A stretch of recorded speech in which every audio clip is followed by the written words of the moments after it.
All right, guys, an exciting day has come. I caught a sale with KJ Motorsports, and I got a set of tires and a set of wheels and tires for my 2020 or 2022. God damn, 2022. See, I'm a little bit loopy today from working.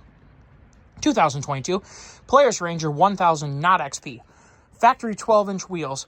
These are my 12-inch set that are going to go on the factory wheels. These are Sedona Ridge saws. They are 27-inch tall, 9 wides for the front, 11 wides for the rear.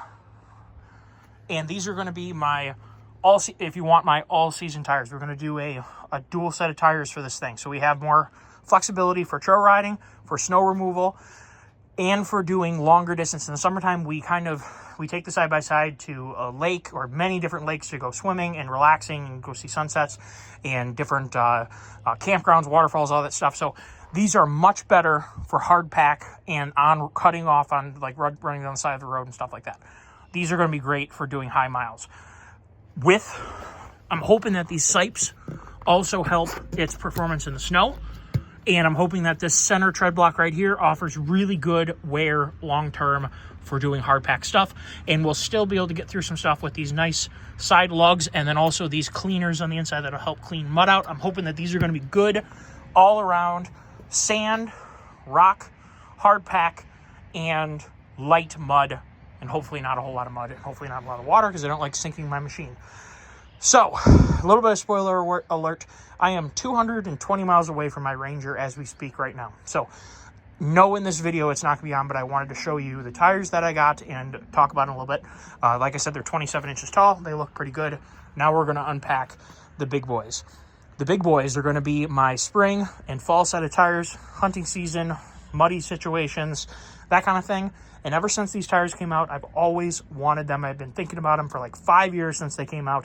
And also, they do not make a set of these tires for 12-inch wheels. I had to upgrade wheels in order to get them. The minimum size they make is 14s. So, we have a set of 14-inch wheels mounted and ready to go with tires on them. We're going to show you those right now.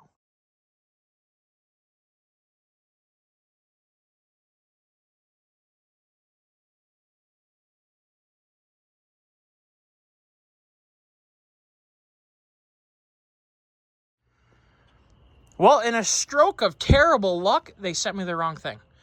I ordered Raceline wheels and Maxxis Carnivores, and they sent ITP Cryptids, which are sweet. I'm not going to lie. These are 28 by 10s, similar size, but this wheel is a 4-on-110, so this is like for a Polaris, I think, and Arctic Cat, Yamaha, stuff like that, quads. So not the right wheel and not what I ordered. So that's a little bit depressing, but hopefully we'll get that sorted out. But I think that we should continue with the review that I was going to do. That's what one more inch of tire looks like. Now, these aren't mounted, of course, but these are definitely very good looking tires. And I'm sure they would perform excellently in the mud. However, that is not what we were looking for today.